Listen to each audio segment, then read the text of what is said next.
সালামু আলাইকুম, সবাই কেমন আছো? আমার কথা শুনতে পাচ্ছ কি না দ্রুত জানাও কমেন্টের মধ্যে।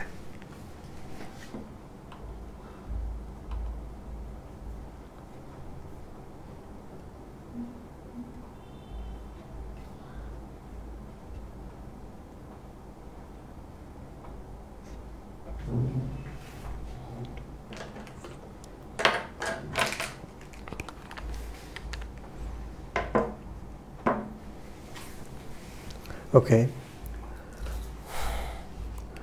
তো তোমাদের যাদের অলিম্পিয়াডে যাদের এক্সাম হবে, তো এক্সামে কিছু স্পেশাল টপিক থাকবে, যে টপিকগুলো শুধুমাত্র তারাই পারবে যারা মাথা খাটাবে। তো মাথা খাটানোর মতো এরকম একটা টপিক আছে। আমি চেষ্টা করব, খুব অল্প ছোট একটা ক্লাস নেব, আমি জাস্ট দেখাবো যে প্রশ্ন কিভাবে আসবে। বইয়ের বাইরে কোনো আলোচনা করব না। তো আমি জাস্ট দেখাবো যে লজিক দিয়ে কীভাবে মনে রাখতে হয়। বইয়ের মধ্যে সবই আছে, আমি জাস্ট এটা আরেকবার পড়াবো তোমাদের। যেমন ধরা যাক হচ্ছে গ্যাস্ট্রিক জুসকরণ, এটা আমি একবার পড়িয়েছি বিএ স্ট্রুপসে পড়ানোর পর আমি ওদের ওখানে অনেক ডিটেল পড়িয়েছি। তো এত ডিটেল হয়তো আমি আজকে পড়াবো না, চিত্র এত বেশি আর্ট করবো না, বাট আমি চেষ্টা করব যে জিনিসটা যেন বোঝা যায় ভালো করে।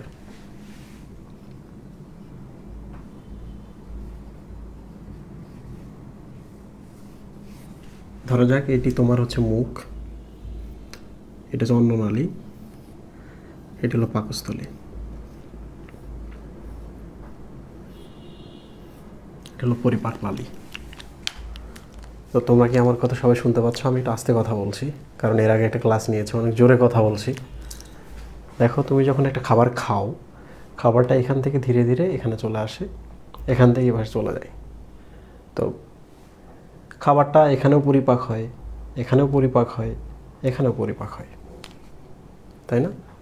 তো তিনটা জায়গায় পরিপাক হচ্ছে, মুখ গহ্বরে হচ্ছে, পাকস্থলীতে হচ্ছে, আর অন্ত্রে হচ্ছে। অন্ত্র মানে ক্ষুদ্র অন্ত্র বা ক্ষুদ্রান্ত।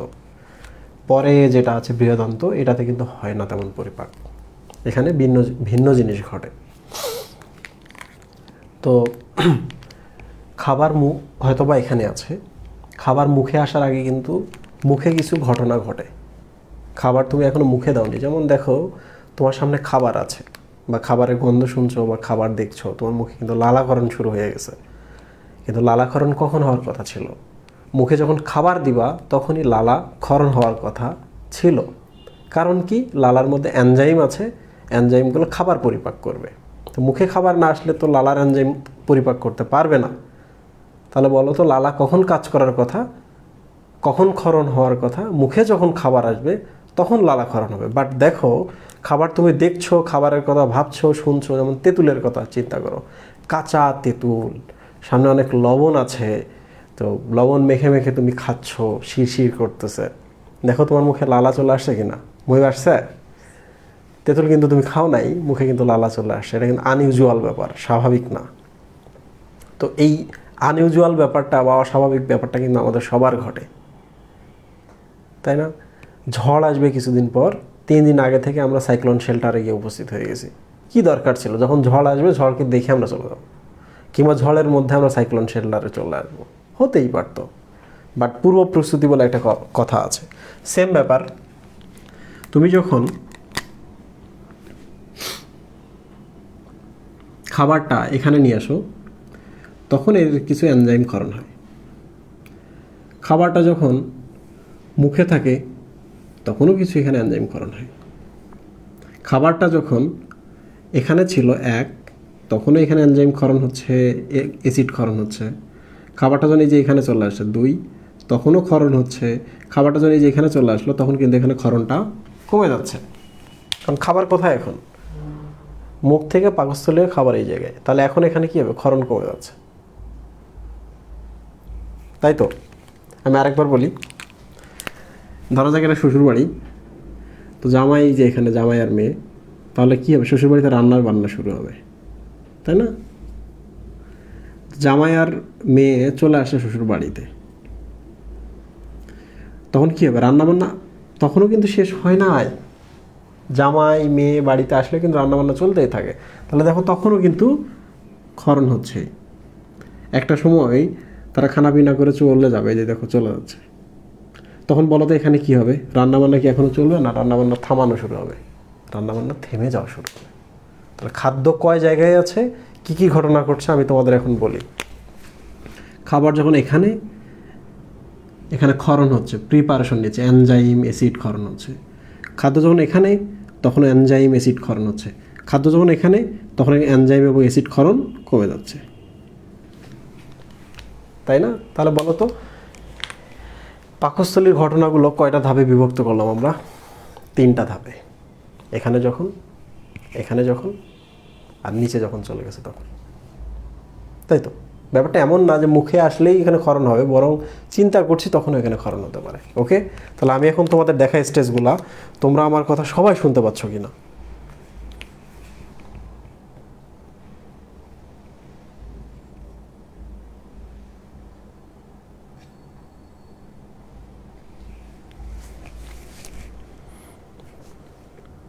আমার কথা সবাই শুনতে পাচ্ছ?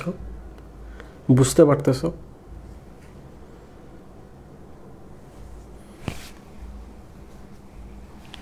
ওকে,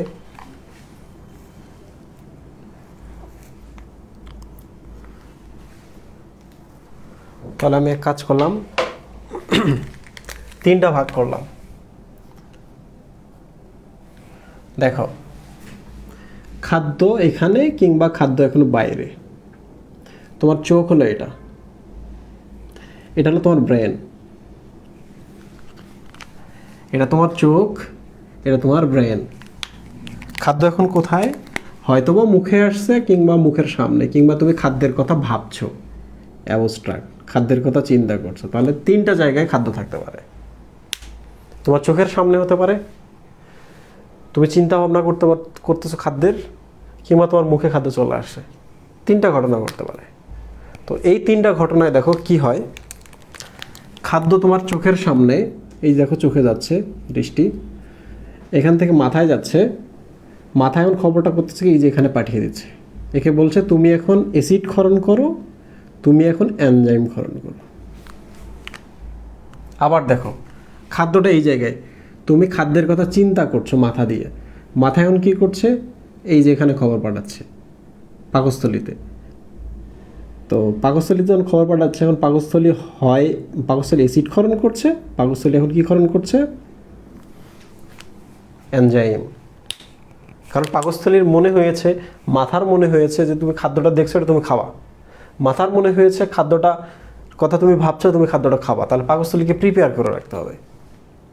ওকে, আবার দেখো খাদ্যটা এখন কোথায়? মুখের মধ্যে। তাহলে মুখের মধ্যে যে টেস্ট বার্ডগুলো আছে, স্বাদ কোরকগুলো আছে, এখান থেকে স্নায়ুর মাধ্যমে যাচ্ছে মাথায়। মাথায় এখন কী করছে? পাকস্থলীতে তো খাবার যাবেই, তাই না? পাকস্থলীকে খবর দিচ্ছে, এতে দেখো পাকস্থলী এনজাইম ক্ষরণ করছে, পাকস্থলী অ্যাসিড ক্ষরণ করছে।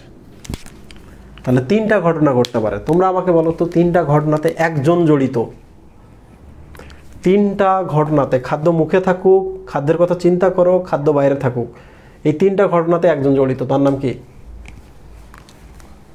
তার নাম কি?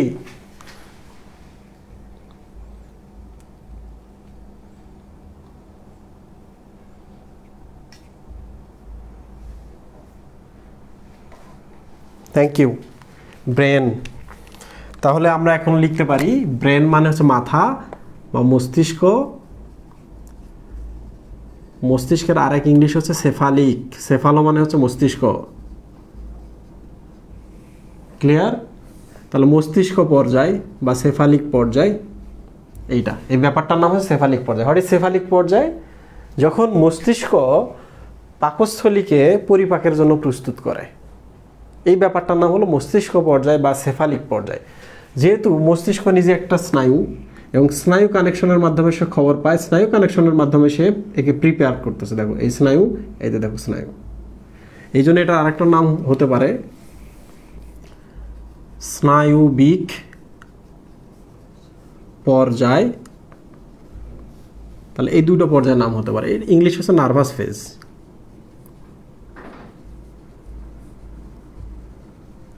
বা সেফালিক ফেজ। আশা করি সবাই বুঝতে পেরেছো কেন এর নাম হচ্ছে সেফালিক বা মস্তিষ্ক পর্যায়, কারণ মস্তিষ্ক জড়িত পাকস্থলীকে প্রিপেয়ার করতে। কেন এটার নাম স্নায়বিক পর্যায়, কারণ মস্তিষ্কে যায় স্নায়ুর মাধ্যমে খবর, মস্তিষ্ক নিজে স্নায়ু, মস্তিষ্ক স্নায়ুর মাধ্যমে খবর দিচ্ছে কোথায়, পাকস্থলীকে। এই যে দেখো, এই স্নায়ুর নাম হচ্ছে ভ্যাগাস স্নায়ু। মহিব, এই স্নায়ুর নাম কি, ভ্যাগাস স্নায়ু। তো তোমরা যারা স্নায়ুতন্ত্র পড়েছো আমার কাছে, কিংবা শ্বসনতন্ত্র পড়েছো, তাদের তো এতদিনে জানার কথা ভ্যাগাস স্নায়ুর 4টা শাখা। ভ্যাগাস স্নায়ুর একটা শাখা পাকস্থলীতে, ভ্যাগাস স্নায়ুর একটা শাখা এই ফুসফুসে, 2 ফুসফুসে, ভ্যাগাস স্নায়ুর একটা শাখা ফুসফুসের মাঝখানে হৃৎপিণ্ডে, ভ্যাগাস স্নায়ুর আরেকটা শাখা আছে লেরিংসে। বলো তো ভ্যাগাস স্নায়ুটার কয়টা শাখা থাকতে পারে? 4টা। লেরিংসে, হৃৎপিণ্ডে, ফুসফুসে, পাকস্থলীতে। লেরিংসে, হৃৎপিণ্ডে, ফুসফুসে, পাকস্থলীতে 4টা শাখা। লেরিঞ্জিয়াল ব্রাঞ্চ বা লেরিঞ্জিয়াল শাখা, হৃৎপিণ্ডে হচ্ছে কার্ডিয়াক শাখা, ফুসফুসের যে শাখা তার নাম হচ্ছে পালমোনারি শাখা। পালমোনারি মানে ফুসফুস। আর পাকস্থলীতে যে শাখা আছে তার নাম হচ্ছে গ্যাস্ট্রিক শাখা। গ্যাস্ট্রিক মানে হচ্ছে পরিপাকনালী। পাকস্থলীতে একটা পরিপাকনালী। তাহলে এটি হলো ভ্যাগাস স্নায়ুর গ্যাস্ট্রিক শাখা।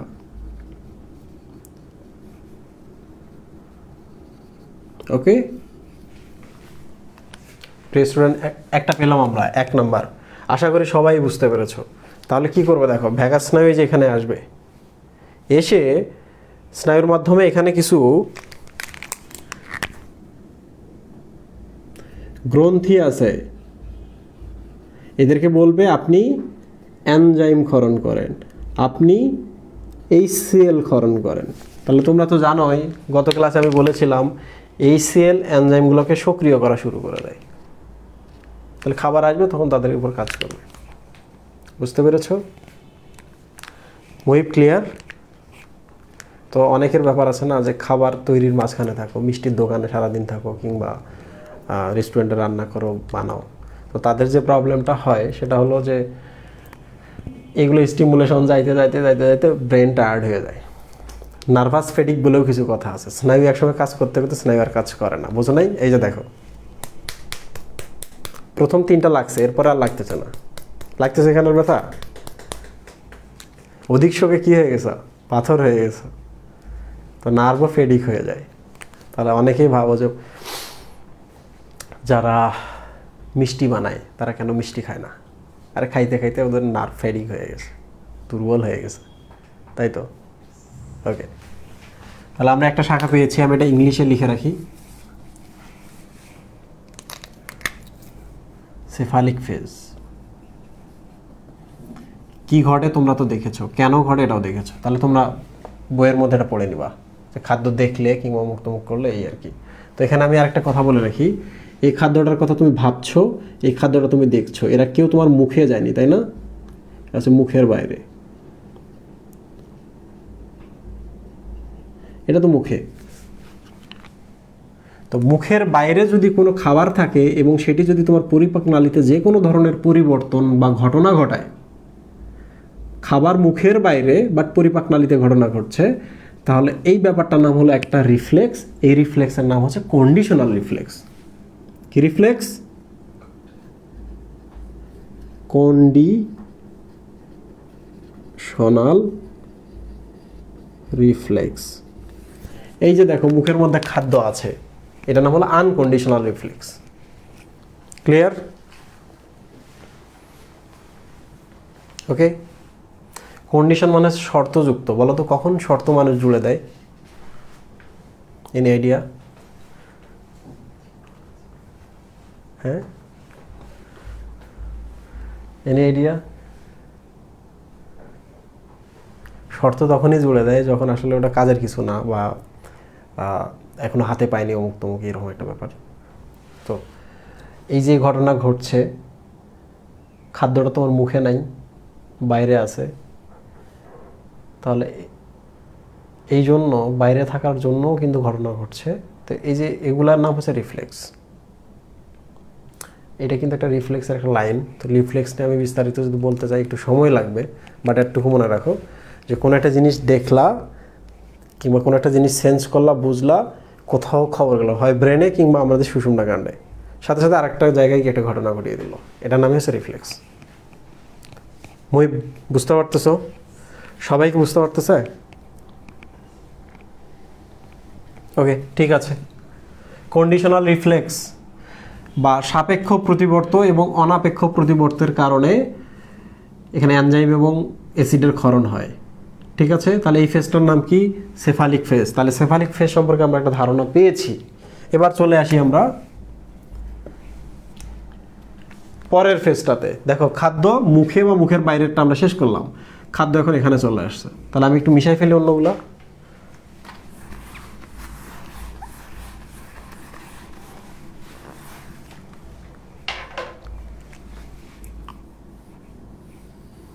বড় করে অ্যাড করলাম।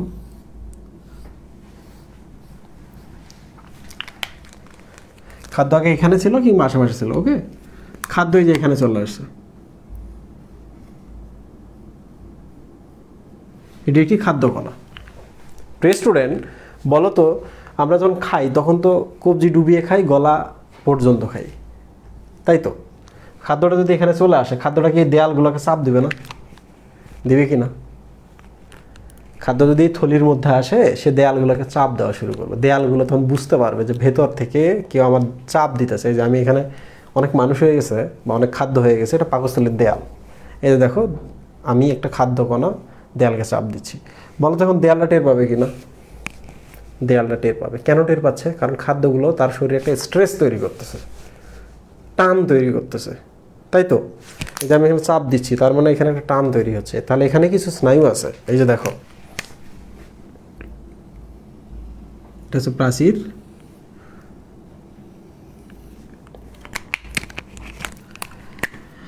এই দেখো স্নায়ুর মাথা, এগুলো স্নায়ুর মাথা। তাহলে খাদ্যটা যখন এখানে চাপ দিবে, এই স্নায়ুর মাথাগুলো কিন্তু বুঝে ফেলবে। বুঝে ফেলে দেখো এই যে পেছনে চলে গেছে, যে পেছনে যদি কেউ থাকে তাকে জানিয়ে দিবে খাদ্য চলে আসছে। তো এই যে এরা কি রিসিভ করতেছে না জিনিসগুলা? টানটা, এই যে চাপ দিচ্ছে, এগুলো কি রিসিভ করতেছে না? কি রিসিভ করতেছে? যে এখানে টানের ব্যাপার হচ্ছে, এখানে স্ট্রেসের ব্যাপার হচ্ছে, স্ট্রেস করতেছে কিছু একটা এসে। তাহলে এই রিসেপ্টরগুলোর নাম কি? Stress receptor. ক্লিয়ার? তাহলে এই যে দেয়ালের মধ্যে হয়তো তার বাইর হয়ে আছে, আমি দেয়ালটাতে স্ট্রেস করতেছি, তাহলে দেয়ালের তারগুলো তো যখন স্পর্শ করবো, তারগুলো বুঝে ফেলবে যে কেউ এসে আমাকে ঠেলাঠেলি করতেছে। তাহলে তারগুলোর নাম হচ্ছে স্ট্রেস রিসেপ্টর, মানে স্ট্রেসটাকে তারা গ্রহণ করতেছে, বুঝতে পারতেছে। ওকে, দেখো, যেহেতু পাকস্থলীতে এখন খাবার চলে আসে, তাহলে এটা হচ্ছে পাকস্থলীয় পর্যায়। কি পর্যায়? পাকস্থলীয় পর্যায় বা স্ট্রেস বা গ্যাস্ট্রিক ফেজ। এই জিনিসটা তারা বোঝাচ্ছে যে ওই সময়ে পাকস্থলীতে আসলে যে ঘটনাগুলো ঘটে, সেই সময়কালটা। ফেজ বলতে একটা সময়কাল বোঝাচ্ছে যে এই সময় কী কী ঘটে। কী কী ঘটে বলো তো? এক, স্ট্রেস রিসেপ্টর, বা এটার বাংলা হচ্ছে শটান রিসেপ্টর, শটান গ্রাহক। স্ট্রেপ রিসেপ্টরগুলো টের পায়, বুঝে ফেলে, সে কি করে? গ্রন্থি আছে বা বিভিন্ন কোষ আছে, কোষ বা গ্রন্থি। এই যে দেখো, এগুলাতে কিছু কোষ আছে বা গ্রন্থি আছে। সেই কোষ বা গ্রন্থিতে স্ট্রেস রিসেপ্টরগুলো খবর পাঠায়। এই যে দেখো, এর মাথাটা দিয়ে খবর চলে যাচ্ছে এই কোষগুলোতে। তখন এই গ্রন্থি থেকে কি ক্ষরণ হয়? হরমোন ক্ষরণ হয়। ভালো করে খেয়াল করো, হরমোন ক্ষরণ হয়। এই হরমোনের নাম হচ্ছে গ্যাস্ট্রিন হরমোন। কি হরমোন? Gastrin hormone. এখন অনেকেই বলতে পারো, ভাইয়া গ্যাস্ট্রিন হরমোন এখানে আবার কোত্থেকে আসলো? গ্যাস্ট্রিন ইংলিশটা দেখো, গ্যাস্ট্রিন, তার মানে ইন আছে এখানে, তাই না? ইন মানে হচ্ছে প্রোটিন বা পলিপেপটাইড, তাই না? প্রোটিন বা পলিপেপটাইড। তাহলে বলো তো এটি কি ধরনের হরমোন? এটি একটি প্রোটিন হরমোন। গ্যাস্ট্রিন কোন ধরনের হরমোন? নাম দেখে বুঝতে পারতেছি এটি প্রোটিন বা polypeptide hormone. What is gastro? Gastro শব্দ অর্থ হলো পাকস্থলী। তাহলে আমাকে এবার বলো তো, গ্যাস্ট্রিন বলতে যে হরমোনটি আমরা পাই এটা প্রোটিন না লিপিড হরমোন? প্রোটিন বা পলিপেপটাইড হরমোন। এটি কোথায় পাই? পাকস্থলীতে পাই। তাহলে আমি তোমাদের এবার দিই, বলো তো ডিওক্রাইনিন কোথায় পাওয়া যায়?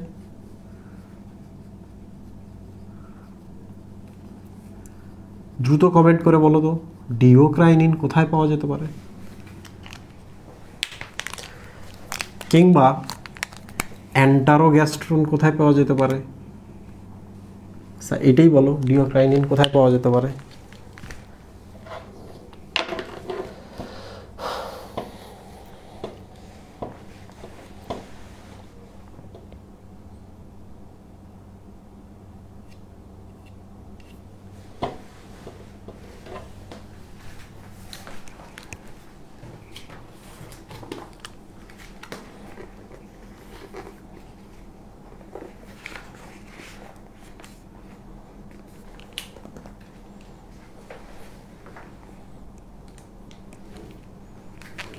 তাহলে এবার আমাকে বলো তো অ্যান্টারোক্রাইনিন কোথায় পাওয়া যেতে পারে? তোমরা আমাকে বলো অ্যান্টারোগ্যাস্ট্রন কোথায় পাওয়া যেতে পারে? তোমরা আমাকে বলো তো ভিল্লিকাইনিন কোথায় পাওয়া যেতে পারে? ভিলিকাইনিন বলো, সবাই বলো।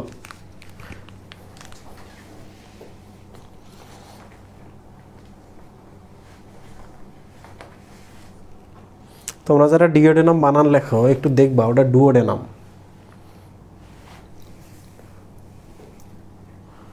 দেখো সহজ করে বলি, অ্যান্টারো মানে হচ্ছে অন্ত্র।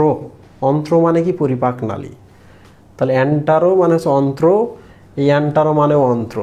তাহলে দুইটাই অন্ত্র থেকে, আইদার এটা ডিওডেনাম কিংবা এটা ইলিয়াম থেকে ক্ষরণ হয়। তোমরা পড়লেই বুঝতে পারবে এটা কোন থেকে ক্ষরণ হয়। এই যে দেখো এখানে গ্যাস্ট্রন দেওয়া আছে, তাহলে এটি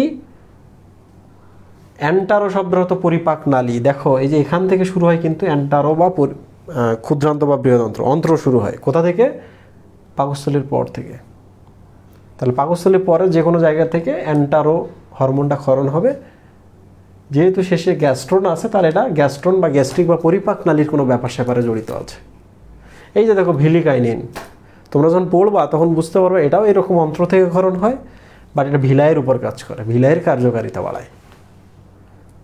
তো আমি যদি কখনো লোকাল হরমোন পড়ানোর সুযোগ পেতাম আমি কিন্তু তোমাদের সবগুলো লোকাল হরমোন কেমনে মনে রাখতে হয় জানাইতাম। এই তো আমি বারবার লোকাল হরমোনের কথা বলতেছি। What is local hormone? বলো সবাই, লোকাল হরমোন কি?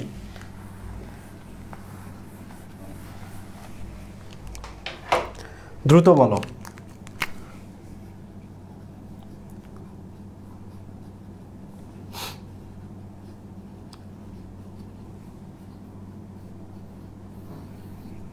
What is local hormone?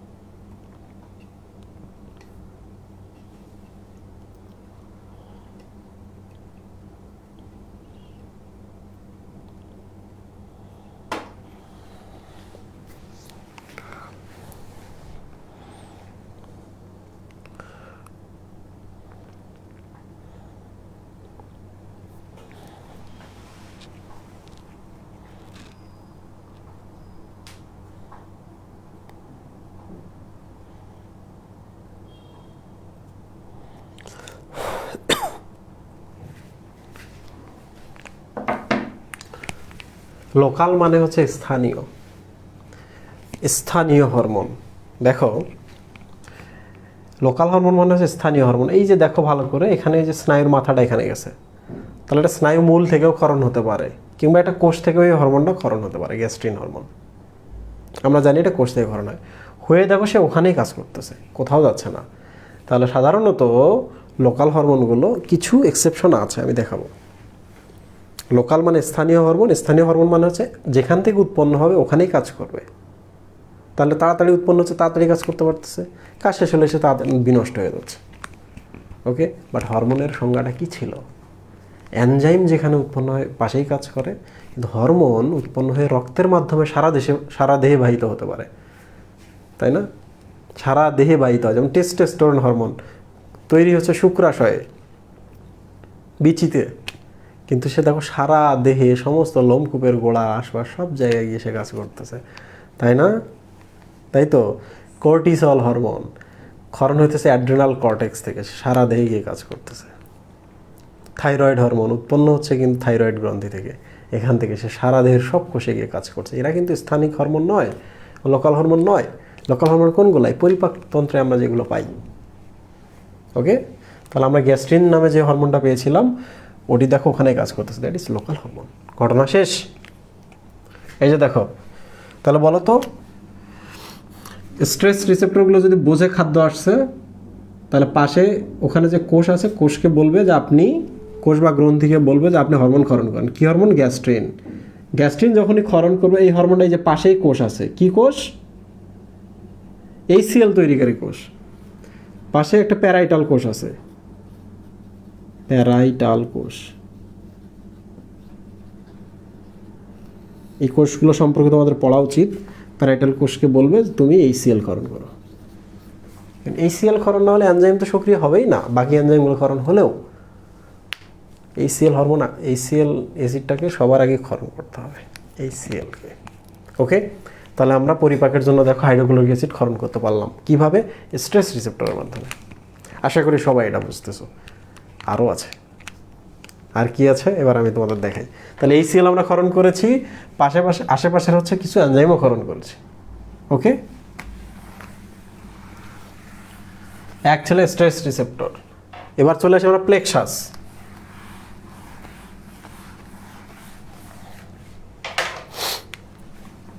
এটা একটা দড়ি,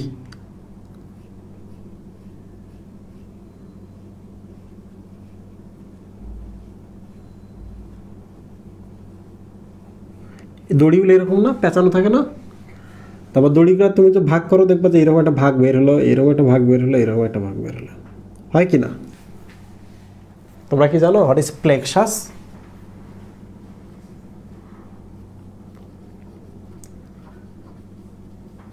প্লেক্সাস মানে হচ্ছে যারা প্লেট ফর্ম করে। What is plate? প্লেট মানে হচ্ছে কোনো একটা দড়ির সূত্রগুলো, স্ট্র্যান্ডগুলোকে তুমি যদি খুলে ফেলো, তার নাম হচ্ছে প্লেট। প্লেট থেকেই কিন্তু প্লেক্সাস শব্দটা আসে। ঠিক আছে, এটি একটি দড়ি, এই একটা সুতা, এই একটা সুতা, এই একটা সুতা।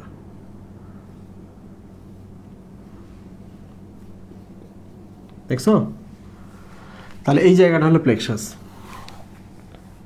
আমাদেরও এরকম আছে কি, রক্তনালী আছে। রক্তনালী এরকম যেতে যেতে হঠাৎ করে দেখবে এরকম সে ফর্ম করতেছে রক্তনালীগুলা।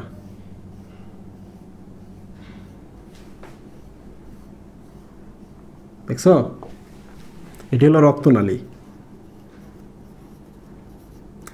ঠিক আমাদের শরীরে স্নায়ু আছে, দেখো স্নায়ুগুলো এরকম তৈরি করছে। তাহলে স্নায়ু প্লেক্সাস তৈরি করতে পারে বা প্লেট ফর্ম করতে পারে, রক্তনালী এরকম প্লেট ফর্ম করতে পারে। বুঝতে পেরেছো এবার? তার মানে বোঝা যাচ্ছে একটা দড়ির যখন তুমি এগুলো খুললা ওই সবগুলোকে বলা হয় প্লেক্সাস। আমি কি তোমাদের বোঝাতে পেরেছি প্লেক্সাসটা কি? তোমাদের বইতে আছে প্লেক্সাস কি? Am I clear?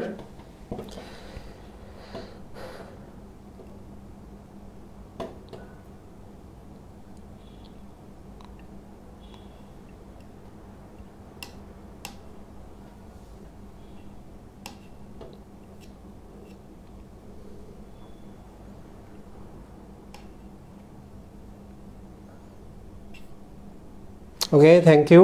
তোমাদের কি কোনো উপকার হচ্ছে?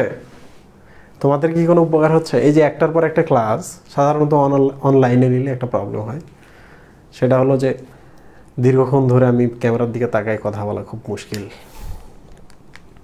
একটা সময় ছিল যখন অফলাইন ছিল, সকাল থেকে 7টা পর্যন্ত ক্লাস দেব, এনার্জি কখনো লস হইতো না। একটা জাস্ট চা খেয়ে আসলেই আবার নতুন করে ক্লাস নেওয়া যেত সকাল থেকে সন্ধ্যা পর্যন্ত। তো সুদিন আসতেছে ইনশাআল্লাহ।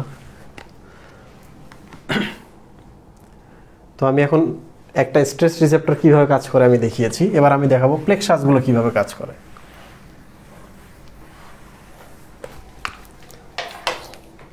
বইতে আছে সব। এটি হলো পাকস্থলী, ওকে, এটি হলো পাকস্থলী।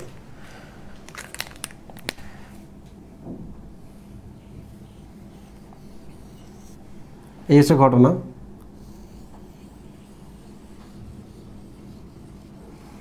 এরকম আর কি, এই যে জিনিসগুলোকে দেখতেছে এগুলো হচ্ছে পাকস্থলীতে থাকা রোগী। রোগী মানে ভাঁজ। দেখো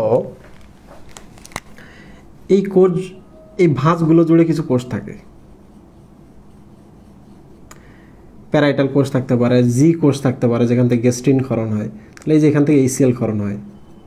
এই যে এখান থেকে হয়তো বা হচ্ছে কোনো একটা এনজাইম ক্ষরণ হচ্ছে, এই যে এখান থেকে সাধারণত এনজাইম ক্ষরণ হয়, এই যে এই কোষগুলো থেকে এনজাইম ক্ষরণ হচ্ছে, তাহলে এইচসিএল এনজাইমটাকে সক্রিয় করে দেয়, তখন কাজ করে আর কি এখানে। তো আমরা এখন কি দেখছি? প্লেক্সাস। এই যে দেখো একবারে পেছনে কিছু পেশি আছে, এই পাশে যায় কিন্তু এই পাশে গিয়ে ঘুরে আসে, আবার ঘুরে আসে, বুঝতে পারছো? এগুলোকে বলে বৃত্তাকার পেশি,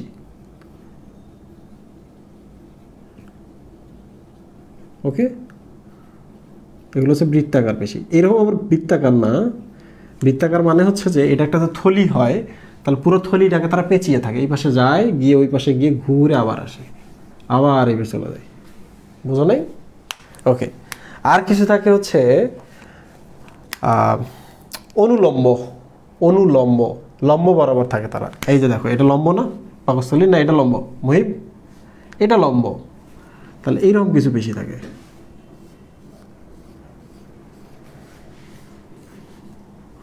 এরকম কিছু পেশি থাকে, অনুলম্ব পেশি।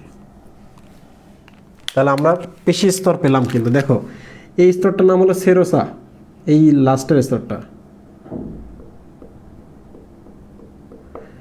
এই যে এই স্তরটা, এই যে বৃত্তাকার পেশি এবং অনুলম্ব পেশি, এটা হলো পেশি স্তর। তাহলে এটা হলো সেরোসা, এটা হলো পেশি স্তর, ওকে। তাহলে দেখো এই জায়গাটা দেখতে পাচ্ছ, এই জায়গাটা হলো হচ্ছে মিউকোসা। মিউকোসা, মিউকোসার পর এই যে এখানে কিছু পেশি থাকে আর কি। এই পেশিগুলো দরকার আছে, কেন দরকার আছে আমি একটু বলছি। এইটার নাম হলো মাসকিউলারিস মিউকোসা। মাসকিউলারিস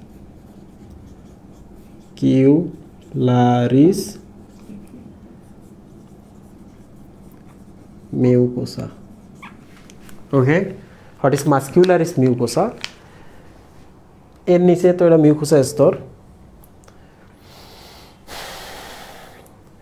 মাসকিউলারিস বলতেছে মাসল, মাসল মানে হচ্ছে পেশি, তার মানে এখানে কিছু পেশিতন্তু থাকে।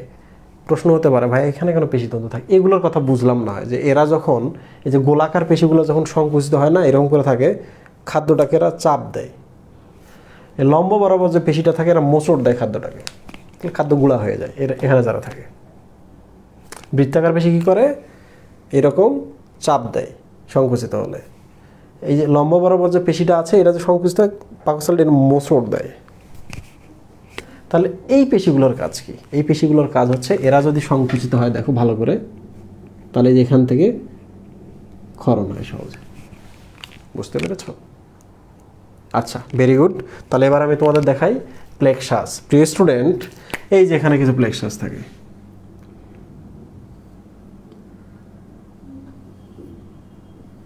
দেখো একটা দড়ির বিভিন্ন খণ্ডগুলো আমরা আলাদা করছি। এখানে একটা প্লেক্সাস কোথায় থাকছে বলো তো?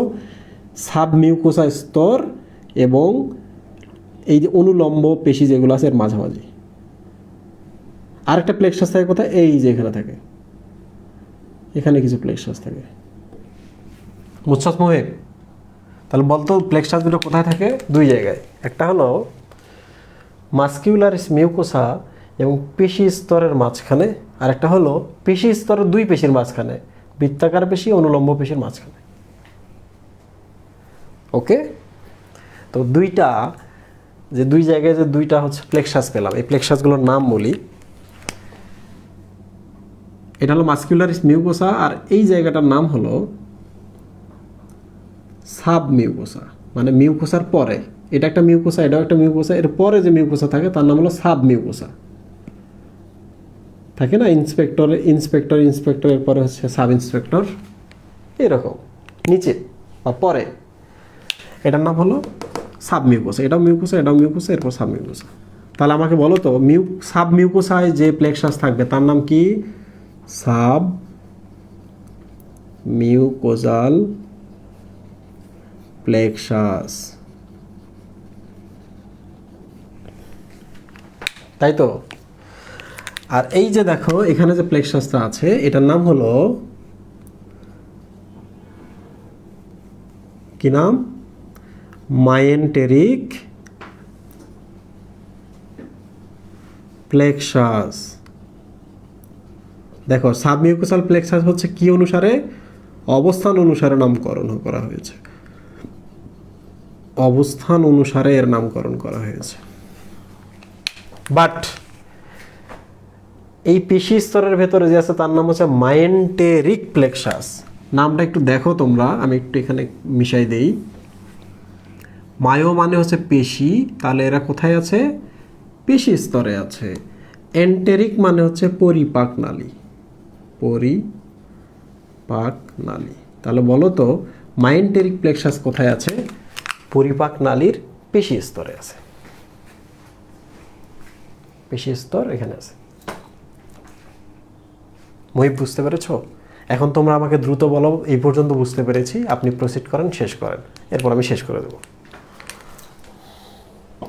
প্রায় 12টা বেজে যাচ্ছে, 117 জন।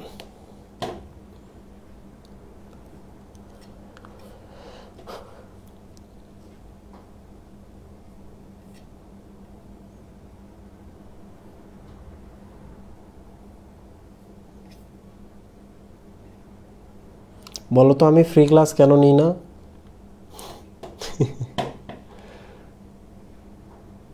স্যার এগুলোর যান্ত্রিক ও রাসায়নিক পরিপাকগুলো পড়ালে ভালো হতো। আমি সব পড়াতে তো আসিনি ভাইয়া, আমি সব পড়াতে আসিনি। আমি শুধু এসেছি যে কিভাবে তোমরা পড়বা, অলিম্পিয়াডে তোমাদের কি ধরনের কোশ্চেন হবে। আমি শুধুমাত্র ফ্রি পড়াই না এই জন্য যে এই যে আমাকে রেখে অনেক স্টুডেন্ট এখন চলে গেছে, ঘুমিয়ে পড়েছে। খুব ফানি ব্যাপারটা।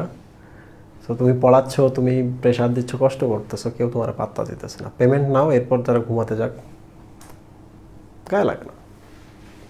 বুঝতে পারছো? এই জন্য শ্রমের মূল্য নিতে হয়। জীবনে কোনো কাজ ফ্রি করবো না। মনে রাখবা, তুমি যে শ্রমের মূল্য নিবা ওই শ্রমটা তুমি খুব ভালো করে দিতে পারবা, তাই না? আমি ফ্রি ক্লাসে চাইলেও কিন্তু পেইড ক্লাসের থেকে ভালো ক্লাস নিতে পারবো না, ব্যাপারটা এইরকম। বাট ফ্রি ক্লাস একটা মজা লাগে যে অনেক স্টুডেন্টের সাথে পরিচয় হয় নতুন করে। সো ফ্রি মানে ব্যাপারটা এমন না যে ফ্রি মানে ব্যাপারটা হচ্ছে টেকেন ফর গ্রান্টেড হয়ে গেল, আর এটা তো পাওয়ার কথাই ছিল, এমন না। গুরুত্ব দাও। আমি এখানে যা দিলাম কিছু না কিছু তোমার কাজে লাগবে, কখনো না কখনো কাজে লাগবে। আচ্ছা মুহিব, তাহলে এই পেশি স্তরগুলোর কাজ কি এই পাকস্থলীয় বা গ্যাস্ট্রিক ফেজে? দেখো সাবমিউকোসাল যে প্লেক্সাসটা আছে এরা যদি কাজ করে তাহলে এরা এই যে এদের সাথেও কন্ট্যাক্ট রেখে কাজ করে, এদের সাথেও হেল্প করে এবং এদিকেও তারা হেল্প করে। এবং এই প্লেক্সাসটার কারণে দেখবা যে এই পেশিগুলো কাজ করতেছে, এরা এই পেশিকে নির্দেশনা দেয়। কি বলে যে তোমরা একটু সংকুচিত হও, তোমরা একটু সংকুচিত হলে কী হবে? এরা এই যে এনজাইম ক্ষরণ করবে, এরা এই সেল ক্ষরণ করবে। 1 2 নম্বর হচ্ছে এই যে পেশি এটা, এর নাম কি? মাইয়েন্টেরিক প্লেক্সাস। মাইয়েন্টেরিক প্লেক্সাস মানে কি? পরিপাক নালীর পেশি স্তরে থাকা প্লেক্সাস। প্রিয় স্টুডেন্ট, পরিপাক নালী বলতে শুধু পাকস্থলী বোঝায় না, পরিপাক নালী বলতে বোঝায় অন্ননালী, পরিপাক নালী বলতে বোঝায় ডিওডেনামিলিয়াম। ওখানেও কিন্তু সেম ধরনের প্লেক্সাস আছে, সেম প্লেক্সাস আছে, ওকে, সেম গঠন। আচ্ছা যাই হোক, তো এরা কিন্তু এখান থেকেও খবর পেতে পারে, শটান রিসেপ্টরও তাদেরকে হেল্প করতে পারে, এবং তখন এরা কি করে, এই যে পেশিগুলো আছে এদেরকে নির্দেশনা দেয়, তোমরা এক কাজ করো, খাবার তো ভেতরে চলে আসছে, একটু মোচড় দাও কিংবা একটু চাপ দাও, খাবার গুঁড়া হয়ে যাবে। বুঝতে পেরেছো? তাদের কাজ, এর কাজ হলো এই পেশির উপর, এর কাজ হলো এই পেশির উপর, কিংবা এর সাথে এর কন্ট্যাক্ট আছে, এদের সাথে আমার মাথারও কন্ট্যাক্ট আছে। বিস্তারিত আপাতত বলার প্রয়োজন মনে করছি না, কারণ তোমরা বুঝে ফেলছো, আশা করি বুঝে ফেলছো। ওকে, আচ্ছা বলো তো, এই যে স্ট্রেস রিসেপ্টর কীভাবে কাজ করছিল এখানে, সে এখানে একটা কোষ আছে, ওই জি কোষ, ওকে বলছে তুমি গ্যাস্ট্রিন ক্ষরণ করো, হরমোন, সেই হরমোন কি করছে, অন্য কোষগুলোকে বলছে তুমি এনজাইম ক্ষরণ করো। এটা মাথায় রাখো। এবার চলে যাই আমরা কোথায়, পরের স্টেজে।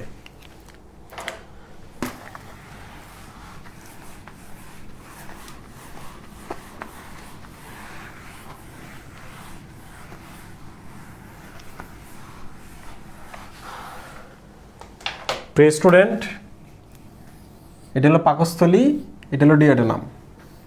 একটু ভালো করে খেয়াল করো, স্ট্রেস রিসেপ্টরগুলো কি করছিল, এই কোষকে, এই কোষ থেকে কি আসছে, গ্যাস্ট্রিন হরমোন। গ্যাস্ট্রিন কি করছে, পাশের কোষ আছে, গ্যাস্ট্রিন পাশের কোষকে গিয়ে বলছে তুমি এক কাজ করো, তুমি HCl ক্ষরণ করো, কিংবা অন্য কোষ থেকে এনজাইম ক্ষরণ করো। দেখছ, এই গ্যাস্ট্রিন শুধু এটাই করে না, এই গ্যাস্ট্রিন এই যে এখানে আসে, এই যে এই প্রান্তটা জুড়ে একটা এরকম রিং আছে, পেশির একটা রিং আছে, এই গ্যাস্ট্রিন এসে একে বলে তুমি এক কাজ করো, তুমি ওপেন থাকো, আমার এখানে তো পরিপাক হচ্ছে, সবগুলোকে বাইর করো। সে নিজের কাছে রাখবে না, সে অলস, কাজ করতে চায় না। তাহলে বলো তো, এই স্ফিংটার নাম কি, পাইলোরিক স্ফিংটার, তোমাদের বইয়ে আছে পড়া, পাইলোরিক স্ফিংটার। প্রিয় স্টুডেন্ট, পাইলোরিক শব্দের অর্থ হচ্ছে গেট কিপার। এই জায়গাটার নাম হলো পাইলোরাস, পাকস্থলীর এই জায়গাটার নাম হলো পাইলোরাস, কারণ এটা গেট কিপার, খাবার যেগুলো আসে এগুলো এখান থেকে আটকায় রাখলে খাদ্যগুলো আটকে থাকে। স্ফিংটার শব্দের অর্থ কি, স্ফিংটার হচ্ছে এরকম বৃত্তাকার পেশি, কোনো একটা জিনিস যদি যায় ওপেন হবে, যদি জিনিস না যেতে দেয় এরকম করে তারা সংকুচিত হয়ে বন্ধ করে দেয়। দেখো বন্ধ হয়ে গেল, কি মুখ খুলে দিতে পারে প্রসারিত হয়ে। তাহলে বলো তো, গ্যাস্ট্রিন কী করছে, এই কোষটাকে বলছে HCl ক্ষরণ করো, এই কোষটাকে বলছে এনজাইম ক্ষরণ করো। আবার দেখো পাইলোরিক যে স্ফিংটারটা আছে, পাইলোরাস পার্টে যে দরজাটা আছে স্ফিংটার এরকম, তাকে গিয়ে বলছে তুমি ওপেন থাকো, খাদ্য যেন বাইরে চলে যায়। ওকে, তাহলে আমরা বুঝলাম কি ঘটনা ঘটেছে। এবার খাদ্যটা কোথায় আসলো, এই দেখো এখানে চলে আসছে, খাদ্যগুলো এখানে চলে আসছে। প্রিয় স্টুডেন্ট, এখানে আসার সাথে সাথে একটা স্পেশাল ঘটনা ঘটে, এখানে কিছু কোষ আছে, এই কোষ থেকে ক্ষরণ হয় সিক্রেটিন। কি ক্ষরণ হয়, সিক্রেটিন। এই কোষ থেকে ক্ষরণ হয় কোলেসিস্টোকাইনিন।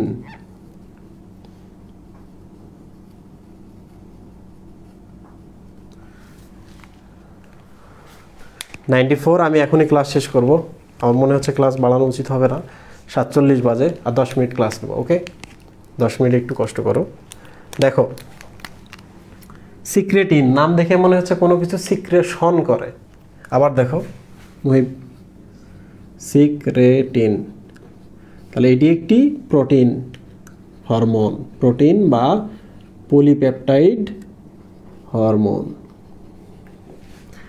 সিক্রেশন মানে কি, মানে ক্ষরণ করা। তাহলে আমাকে বলো তো, what is secretin? Secretin is a hormone, either protein or polypeptide. কি করে, সিক্রেশন করে। কি সিক্রেশন করে, লুক, এটি কি,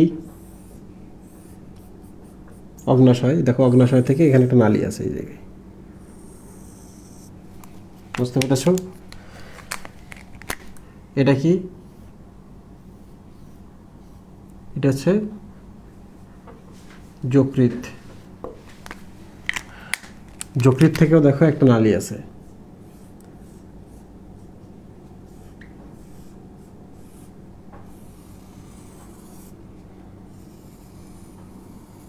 এখানে আসে।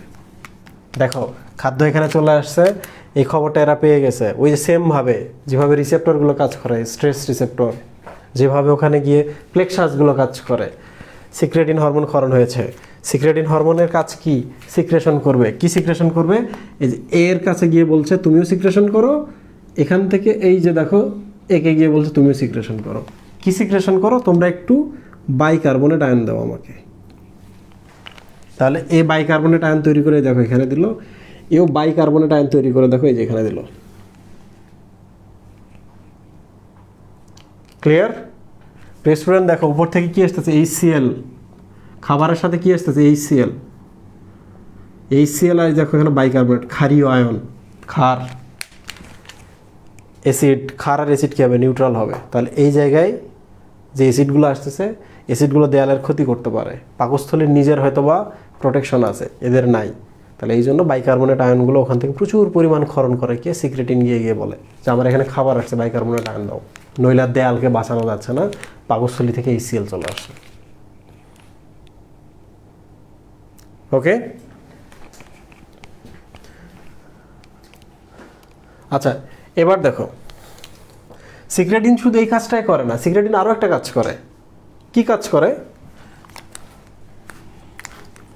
কি লাল কালি ব্যবহার করি। এই দেখো সিক্রেটিন শুধু অগ্নাশয়কে এবং যকৃতকেই বলে না যে তোমরা বাইকার্বনেট আয়ন দাও, আমি এই সেলটাকে একটু প্রশমিত করি। আরও একটা কাজ করে সিক্রেটিন, এই যে দেখো গিয়ে এই কোষটার কাছে যাচ্ছে, যে কোষটা গ্যাস্ট্রিন ক্ষরণ করে। গ্যাস্ট্রিনকে গিয়ে কী বলছে? যে তুমি একটু কম ক্ষরণ হও। গ্যাস্ট্রিন যদি কম ক্ষরণ হয়, খেয়াল করে দেখো এই কোষটার উপর গিয়ে যদি সিক্রেটিন কাজ করে, গ্যাস্ট্রিন যদি কম ক্ষরণ হয়, এই সেলের পরিমাণ এখন ধীরে ধীরে কমবে, এনজাইমের পরিমাণ ধীরে ধীরে কমবে, রাইট? কারণ কি? খাবার তো এখান থেকে এখানে যাচ্ছে, তাহলে এখানে তো আর এই সেল বেশি ক্ষরণ করা যাবে না, পাকস্থলীটা নষ্ট হয়ে যাবে। বুঝতে পারছো? খাবার তো নাই।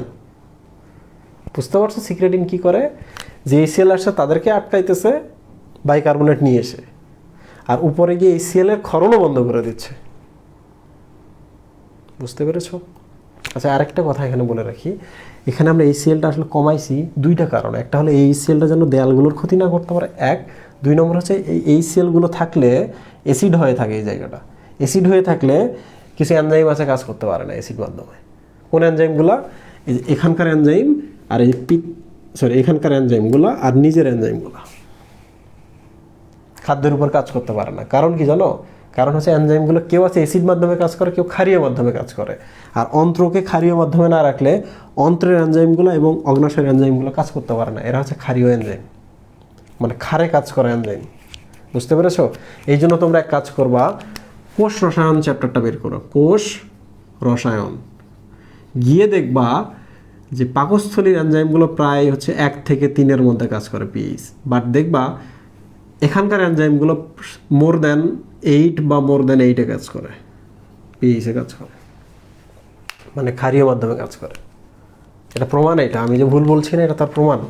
এবং আমি যে কথাগুলো বলছি সব যে বই থেকে বলতেছি, এটা তার প্রমাণ, আমি বাইরে থেকে কিছু বলছি না।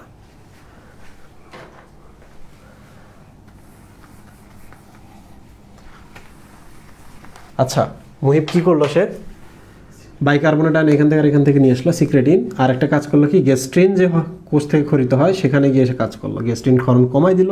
তাহলে এখান থেকে HCl কমে যাবে, এখান থেকে এটা কমে যাবে। বাট গ্যাস্ট্রিন কমে গেলে আরেকটা জিনিস হবে, কি হবে বলতো? এই যে গ্যাস্ট্রিন এখানে এসে কাজ করতো না, একে খোলা রাখতে কাজ করতো না, তো ধীরে ধীরে গ্যাস্ট্রিন যদি কমে, তাহলে গ্যাস্ট্রিন কমে যাওয়ার কারণে এটা কী হবে? ধীরে ধীরে ক্লোজ হওয়া শুরু হবে পাইলোরিক স্ফিংক্টারটা। বলো তো কেন ক্লোজ হওয়া শুরু হবে? কারণ কখনোই পাকস্থলীকে পূর্ণ খালি করা যাবে না, পূর্ণ খালি করা যাবে না, এটা বিপজ্জনক। You got me? কেন বিপজ্জনক? পূর্ণ খালি করলে এখানে যে কিছু না কিছু অ্যাসিড তো কখনো না কখনো ক্ষরণ হবে। তুমি তো খাবারের কথা চিন্তা করলেও অ্যাসিড ক্ষরণ হয়, ওগুলো খাদ্য যদি থাকে তাদের উপর কাজ করতে পারবে। খাদ্য যদি না থাকে, সব যদি বের করে দিয়ে দাও, তাহলে সে কী করে? দেয়ালগুলোর উপরে কাজ করবে। দীর্ঘক্ষণ অ্যাসিড ক্ষরণ হলে দেয়াল আর কতক্ষণ প্রোটেকশন পাবে? You got me?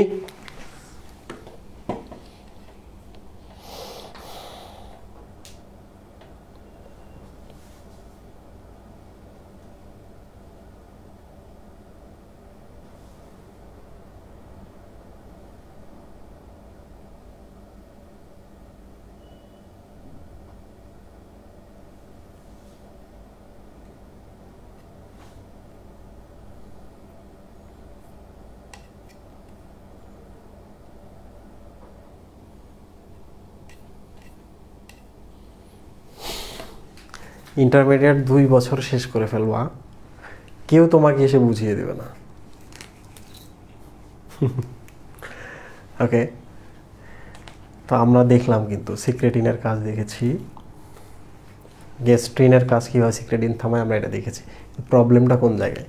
খাদ্য আসছে, তুমি এই সেল প্রশমিত করলা বাইকার্বনেট এনে, এদিক থেকে খাবার পরিপূর্ণ আনতে দিচ্ছ না, যেন এখানে খাবার থাকে, এই সেল যেগুলো পরে ক্ষরণ হবে সেগুলো কাজ করতে পারে, পাকস্থলী নিরাপদ থাকে। আরও একটা সুবিধা হলো, সেটা হলো এটা যদি বন্ধ হয়ে যায় বা ধীরে ধীরে ক্লোজার হওয়া শুরু করে, তাহলে আস্তে আস্তে খাদ্য চলে আসবে। বুঝতে পারছো? আস্তে আস্তে যদি খাদ্য আসে, এটা যদি ক্লোজার হওয়া শুরু হয়, তাহলে তোমার খাদ্যের পরিপাকটা ধীরে ধীরে হবে, ভালো হবে। বুঝছো মহিব? কত যে চিন্তা করে এই জিনিসগুলো সাজানো হয়েছে হিউম্যান বডিতে, একবার ভেবে দেখো তো। Thank you. তাহলে এবার বাকি রইল কোলেসিস্টোকাইনিন। তাহলে আমি একটু মিশাই দেই, তাহলে কোলেসিস্টোকাইনিনের কাজটা আমরা বুঝতে পারবো। ওকে, ও কিন্তু সিক্রেটিনকে হেল্প করে, এটাও মাথায় রাখবা। সিক্রেটিন যে একাই সব করে তা না, কোলেসিস্টোকাইনিন সিক্রেটিনকে হেল্প করে।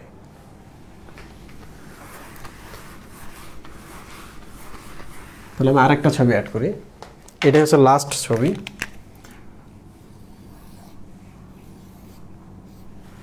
এটি হলো অগ্নাশয়, এই যে অগ্নাশয় লাইন এখানে, এটি হলো যকৃৎ, যকৃতের এই দেখো পিত্তাশয়,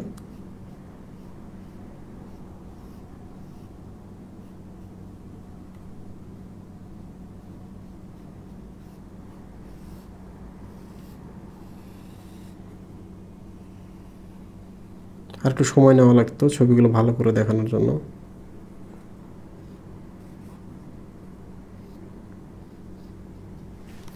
ওকে, আশা করছি তোমরা বুঝতে পারবা। প্রিয় স্টুডেন্ট, বাকি রইল এখান থেকে ক্ষরণ হওয়া কোলেসিস্টোকাইনিন। একটু দেখো, কোলেসিস্টোকাইনিন, এই কাইনিন মানে হচ্ছে গতি, ইন মানে হচ্ছে প্রোটিন, প্রোটিন হরমোন বা পলিপেপটাইড হরমোন। এই যে কাইনো শব্দের অর্থ হচ্ছে গতি বা প্রবাহ, গতি মানে তো প্রবাহ, তাই তো।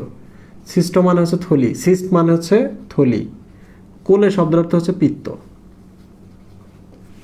বলে না পিত্তথলিতে পাথর হলে তার নাম হচ্ছে কোলে লিথিয়াসিস। কোলে মানে পিত্ত বা পিত্তথলি, লিথিয়া শব্দের অর্থ হচ্ছে, লিথো শব্দের অর্থ হলো পাথর, কোলে লিথিয়াসিস, পিত্তথলিতে পাথর। দেখবা যাদের কোলে লিথিয়াসিসের প্রেসক্রিপশন লেখা আছে কোলে লিথিয়াসিস। ওকে, ভেরি গুড।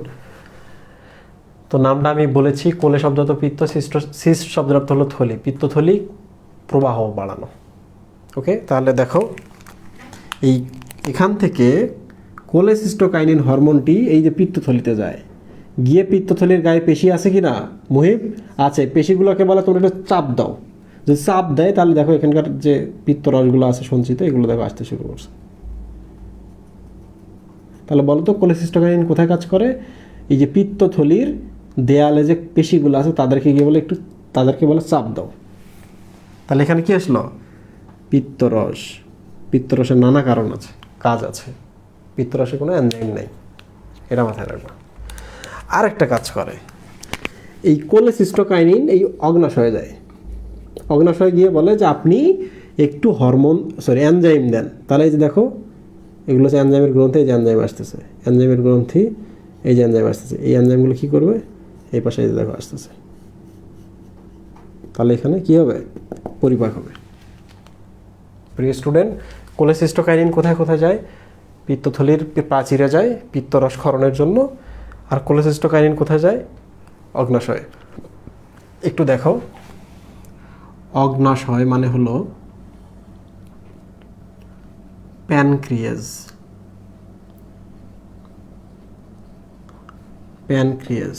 তো প্যানক্রিয়াস থেকে এই কোলেসিস্টোকাইনিনটি যখন অগ্নাশয়ে কাজ করে, তখন কোলেসিস্টোকাইনিনের নাম হয় প্যানক্রিওজাইমিন।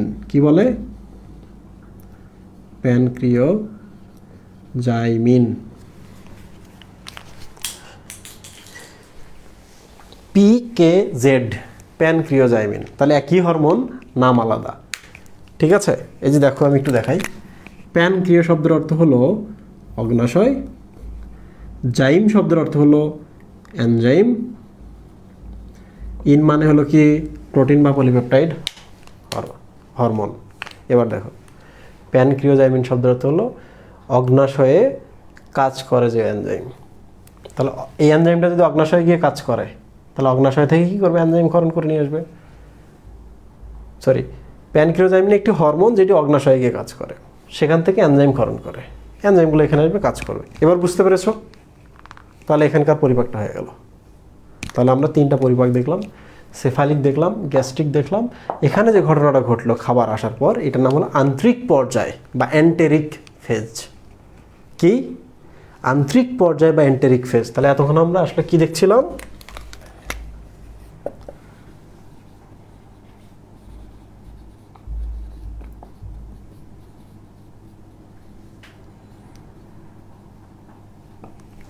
Enteric phase. ওকে, আজকে আমার সেকেন্ড এবং লাস্ট ক্লাস ছিল। তোমাদের সাথে দেখা হবে 1 বায়োলজি হেটার্স গ্রুপে, 2 যেদিন অলিম্পিয়াড হবে। অলিম্পিয়াডের দিনে সাধারণত আমি ক্লাসে ব্যস্ত থাকব, সকাল থেকে সন্ধ্যা পর্যন্ত ক্লাস, বাট অলিম্পিয়াড চলবে, তোমরা সবাই আসবা। অলিম্পিয়াড হবে ফার্ম গেটে, কনকর্ড টাওয়ারে, সেন্ট্রাল পয়েন্ট কনকর্ড টাওয়ারে তোমাদের অলিম্পিয়াডের ব্যবস্থা আছে।